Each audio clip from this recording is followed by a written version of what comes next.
ব্যবস্থা করা হোক। এখানে কিসের সভা হচ্ছে না?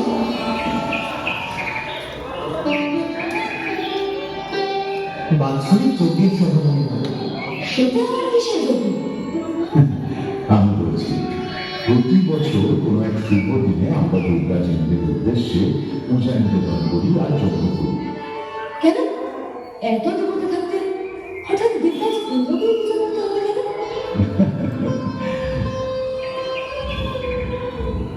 দেখো বাবা, আমরা সবাই গোচারণে আমাদের মূল পেশা। আর এই গো সন্তানটা কি খেয়ে বেঁচে থাকে তুমি বলো? কি আবার এই ঘাস কাটা? একদম ঠিক।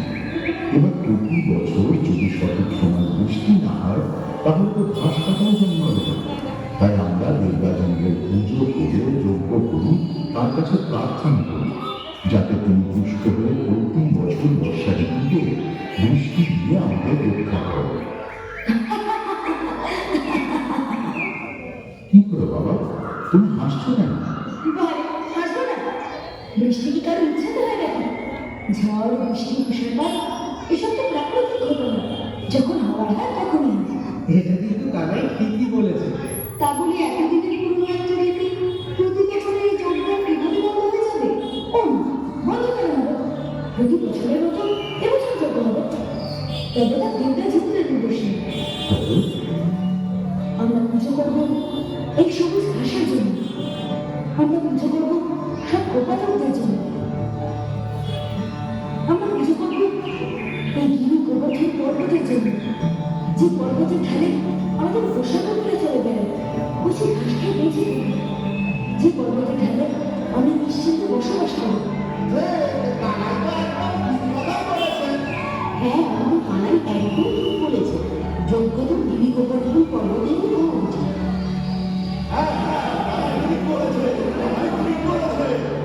বেশ বেশ, তবে তাই হবে। কোনো নির্দিষ্ট দিনে যজ্ঞ হবে, উৎসব হবে এই গোবর্ধন পর্বতের জন্য।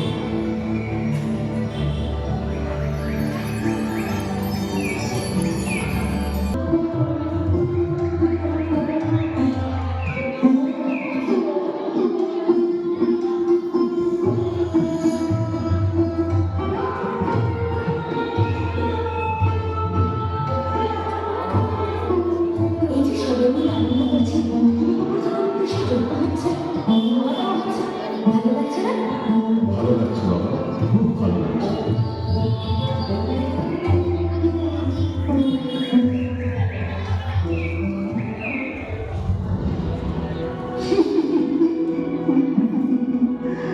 কিন্তু আমি নিশ্চিত এই খাবারটা সবার ভালো লাগবে না।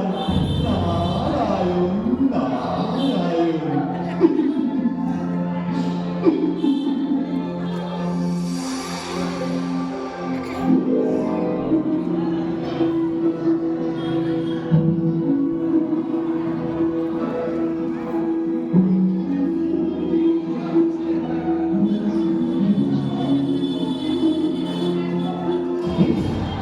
আমার পুজো না করে ওই পুজো পুজো করছে, ওদেরকে তাহলে ভয়টা নেই। আসলে কানাই মানে এক বালক ওদেরকে বুঝিয়েছে যে বৃষ্টিপাত, ঝড়, তুষারপাত এসবে কারো কোনো হাত নেই, সবই প্রাকৃতিক ঘটনা। সামান্য বালকের কথা শুনে ওরা আমার অবহেলা করছে। বেশ, তাহলে তাদের বুঝিয়ে দিতে হবে যে দেবরাজ ইন্দ্রকে অবহেলা করলে ঠিক কি হয়। আকাশের যত মেঘ আছে সবাই গোকুলের উপরে বৃষ্টিপাত হয়ে ঝরে পড়ে। বন্যার হাসি নিয়ে যাও খাঁচা হয়ে।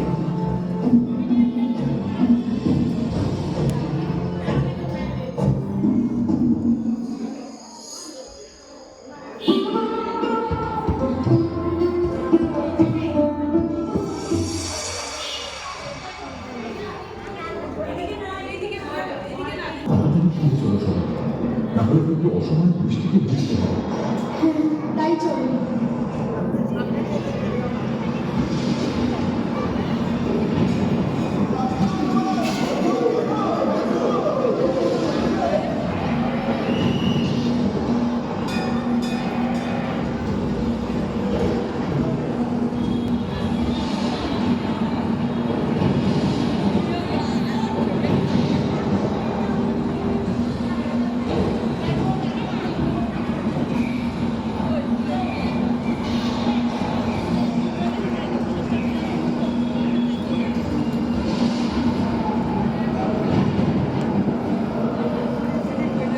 পরিস্থিতি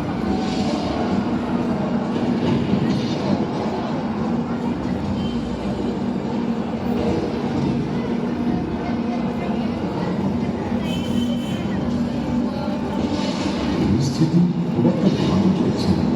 এভাবে সারা রাত বৃষ্টি কিন্তু গোটা গ্রাম ভেসে যাবে। হে ভগবান, এ কি বিপদ এলো!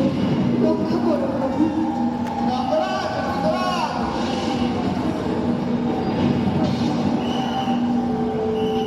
কিন্তু এমন দুর্যোগ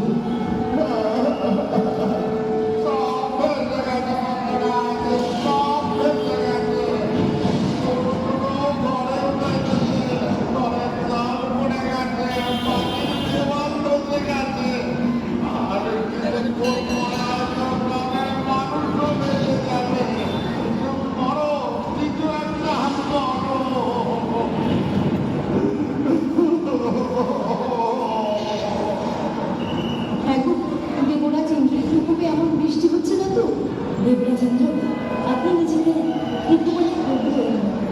তাই নিজের ক্ষমতা দেখানোর জন্য সাধারণ মানুষের ওপর এই অত্যাচার আপনি করছেন। কিন্তু এই কাজ কোনো ভালো মানুষের হবে না। আর তাই আপনার এই অভিশাপের হাত থেকে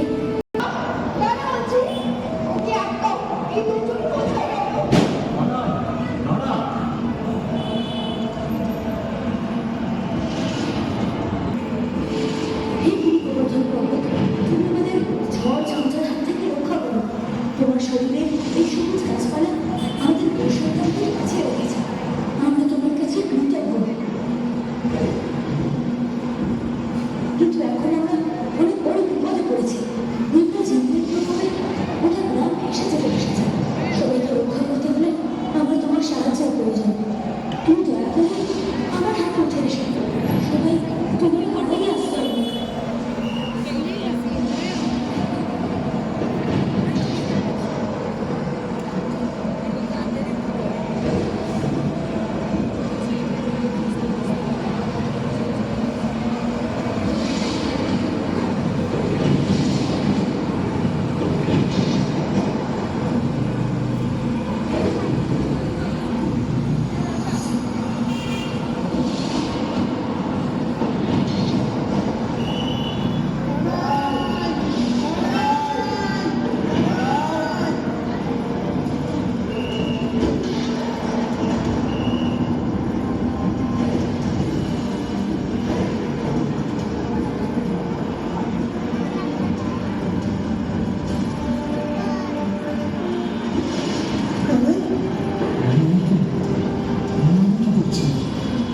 বিশাল পর্বতের ওজন আমার ছোট্ট কারণে কিভাবে গ্রহণ করছে?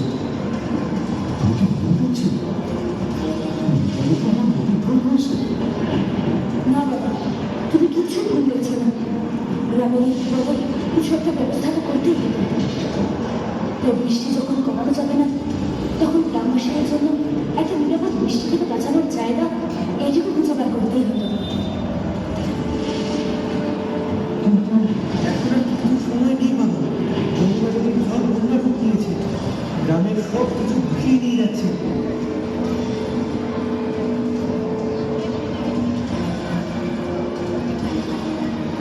আমাদের এক্ষুনি সবাইকে গিয়ে খবর দিতে হবে। সবাই যেন তাদের মূল্যবান জিনিস আর পশুদের নিয়ে গিরি গোবর্ধনের নিচে আশ্রয় গ্রহণ করে। তাই চল বাবা।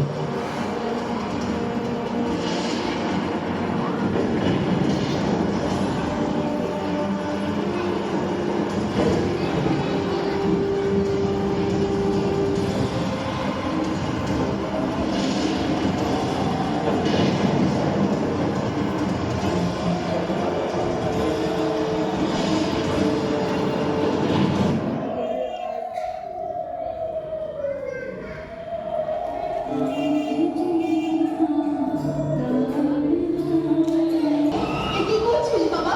তুই কি দেখা পাবি বাবা? নন্দরানী আমাদের মানুষ নয় তো, এগুলি সাক্ষাৎ ভগবান। ও আমাদের ব্যথা দূর করতে এসেছে। ওর ব্যথা লাগবে না তো?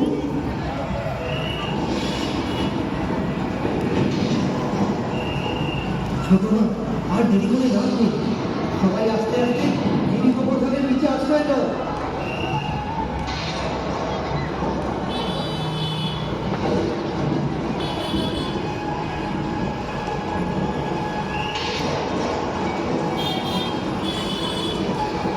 দেখছে দেবরাজেন্দ্র কতদিন এই বৃষ্টিপাত বজায় রাখে।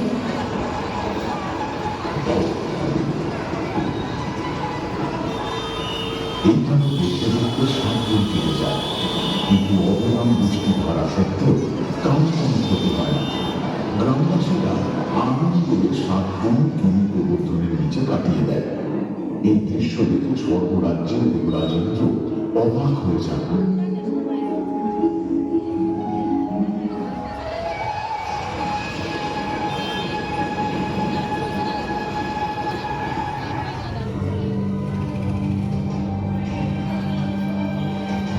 আর বাধ্য হয়ে বৃষ্টিপাত বন্ধ করে দেয়।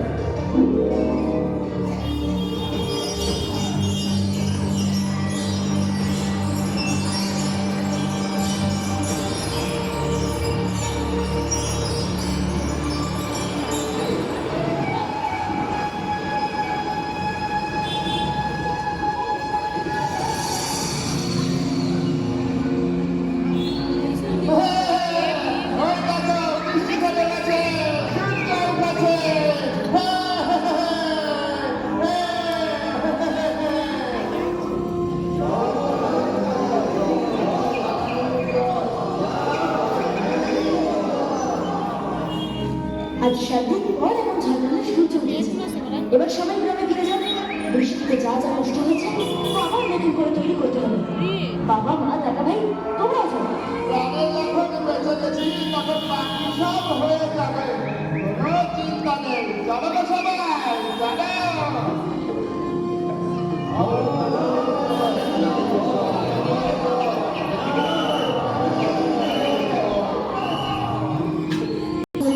দেবরাজেন্দ্রের এই দম্ভ আমি শেষ করতে পারতাম না।